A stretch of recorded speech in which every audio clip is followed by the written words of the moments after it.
পারমাণবিক অস্ত্র বহনে সক্ষম যুদ্ধবিমান কিনছে যুক্তরাজ্য।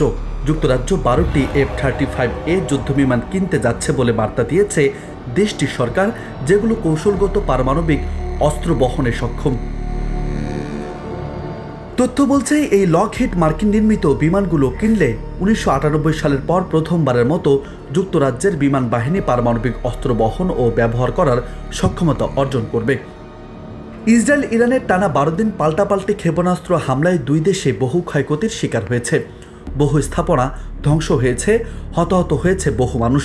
তবে এর মধ্যে তাদের যুদ্ধবিরতি বিশ্বজুড়ে স্বস্তির বার্তা দিচ্ছে।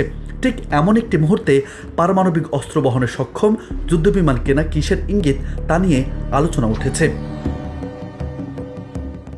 তবে যুক্তরাজ্যের প্রধানমন্ত্রী কিয়ার স্টারমার বলেছেন, বর্তমান বৈশ্বিক অনিশ্চয়তার যুগে আমরা আর শান্তিকে নিশ্চিত ধরে নিতে পারি না। এ কারণে আমার সরকার জাতীয় নিরাপত্তায় বিনিয়োগ করছে। রাশিয়ার ক্রমবর্ধমান আগ্রাসন এবং ইউরোপের যুক্তরাষ্ট্রের সুরক্ষা ভূমিকা সীমিত হয়ে আসায় যুক্তরাজ্য সামরিক ব্যয় বাড়াচ্ছে এবং সাবমেরিন বহর সহ সশস্ত্র বাহিনীকে আধুনিকায়ন করছে। বর্তমানে যুক্তরাজ্যের পারমাণবিক প্রতিরক্ষা পুরোপুরি ট্রাইডেন্ট সাবমেরিন ভিত্তিক, কিন্তু এই ব্যবস্থায় গত বছরে এটি পরীক্ষায় ব্যর্থ ঘটে। জানা গেছে, F-35 যুদ্ধবিমানগুলো যুক্তরাষ্ট্রের B-61 কৌশলগত পারমাণবিক বোমা বহনে সক্ষম। যুক্তরাজ্য চাইলে যুক্তরাষ্ট্র থেকে এসব অস্ত্র সরবরাহ নিতে পারে। এদিকে যুক্তরাজ্যের প্রধানমন্ত্রী স্যার কিয়ার স্টারমার বলেছেন, ইরান ও ইসরায়েলের মধ্যকার যুদ্ধবিরতি অবশ্যই বহাল রাখতে হবে।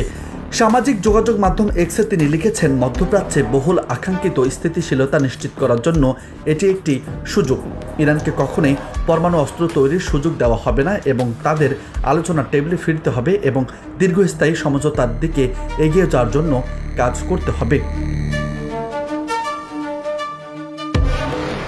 নিউজ ডেস্ক, বার্তা 24।